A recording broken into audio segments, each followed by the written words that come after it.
viaggiatori. Io sono Fleur de Lis.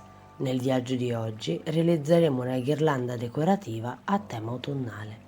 A fine video vi racconterò di come è nata l'ispirazione per questa creazione. E adesso iniziamo questo viaggio.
Ed eccoci giunti alla fine del nostro viaggio di oggi.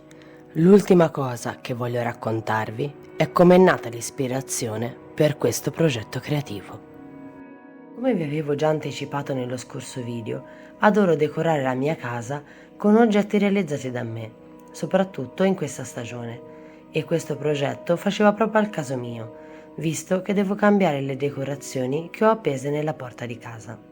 Sono voluta partire proprio da questa ghirlanda, realizzata con il feltro, perché era perfetto per questa creazione e materiale che adoro, con cui realizzo veramente tante creazioni, come ad esempio peluche o segnalibri, nonché uno dei primi materiali che ho utilizzato quando ho iniziato da ragazzina a creare, perché era molto semplice da utilizzare. Per le prossime creazioni che vedrete sul canale ho in programma di andare nel bosco insieme a mio marito per raccogliere piccoli ramoscelli, pigne, foglie secche e altri materiali da usare nelle creazioni. Così vi mostrerò come utilizzo io questi materiali offerti dalla natura. Spero che questo viaggio nella creatività vi sia piaciuto. Vi aspetto nel prossimo video e se volete continuare a viaggiare insieme a me in questo fantastico mondo, non perdetevi gli altri video e iscrivetevi al canale se non l'avete ancora fatto. E se volete fare due chiacchiere con me, vi lascio il link del gruppo Telegram del mondo delle fate che ho creato apposta per noi. Ci vediamo nel prossimo viaggio.